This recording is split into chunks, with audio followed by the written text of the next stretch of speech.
1980s ஒரு experiment conduct பண்ணியிருக்காங்க. இதுல என்ன அப்படின்னு பார்த்தோம்னா 2 செட்ஸ் ஆஃப் பீப்பிள் இருப்பாங்க. 2 செட்ஸ் ஆஃப் பீப்பிள்ல ஒரு செட் ஆஃப் பீப்பிளுக்கு வந்து மேக்கப் ஆர்டிஸ்ட்டை வச்சு அவங்க ஃபேஸ்ல ஃபுல்லா ஸ்கார்ஸ் வந்து ட்ரா பண்ணியிருப்பாங்க. ரியலிஸ்டிக்கா ட்ரா பண்ணியிருப்பாங்க. உண்மையாவே ஸ்கார்ஸ் ஃபேஸ்ல இருந்துச்சுன்னா எப்படி இருக்கும் அப்படியே ட்ரா பண்ணியிருப்பாங்க. இன்னும் செட் ஆஃப் பீப்பிளுக்கு வந்து லைக் ஃபேஸ்ல எதுவுமேலாம் ட்ராலாம் பண்ண மாட்டாங்க. அவங்க நார்மலா எப்படி இருப்பாங்களோ அப்படியே தான் இருக்கும். ஸோ 2 பேரையும் நீங்க வெளியே போயிட்டு வாங்க அப்படின்னு அனுப்பிச்சு வச்சிருப்பாங்க. அவங்க ரிட்டர்ன் வந்ததுக்கு அப்புறமா 2 குரூப்பையும் கேட்பாங்க, ஹவு டு யூ ஃபீல் அப்படின்னு கேட்பாங்க. கேட்கறப்ப மேக்கப் எதுவுமே போடாம அனுப்புனாங்க இல்லையா, அந்த பீப்பிள் வந்து சொல்லுவாங்க, எங்களுக்கு அவ்வளவா ஒரு டிஃபரன்ஸும் தெரியல, டெய்லி எப்படி இருக்குமோ கேஷுவலா அப்படிதான் இருந்துச்சு அப்படி இப்படின்னு சொல்றாங்க.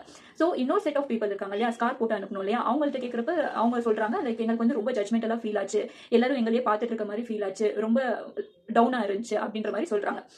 இதுல ட்விஸ்ட் என்ன அப்படின்னு பார்த்தோம்னா, அந்த ஸ்கார் போட்டு அனுப்பியிருப்பாங்க இல்லையா, அவங்கள வந்து இந்த மேக்கப் ஆர்டிஸ்ட் வெளியே வந்து மீட் பண்ணி அவங்களுக்கு டச்சப் பண்றோம் அப்படின்னு சொல்லிட்டு அவங்களுடைய ஸ்கார்ஸ்லாம் என்ன இருந்துச்சோ அது ஃபுல்லாவே ரிமூவ் பண்ணியிருப்பாங்க. நார்மலா ஒரு பர்சன் எப்படி இருப்பாங்களோ அதே மாதிரி மறுபடியும் அவங்கள மாத்தி அப்படியே தான் அனுப்பிச்சு வச்சிருப்பாங்க. ஸோ இதுல இருந்து என்ன தெரியுதுன்னா, we actually judge our self more than others too. So எப்பயுமே நம்மள எவ்வளவு வேல்யூ பண்றோம் அப்படின்றதுல தான் இருக்கு.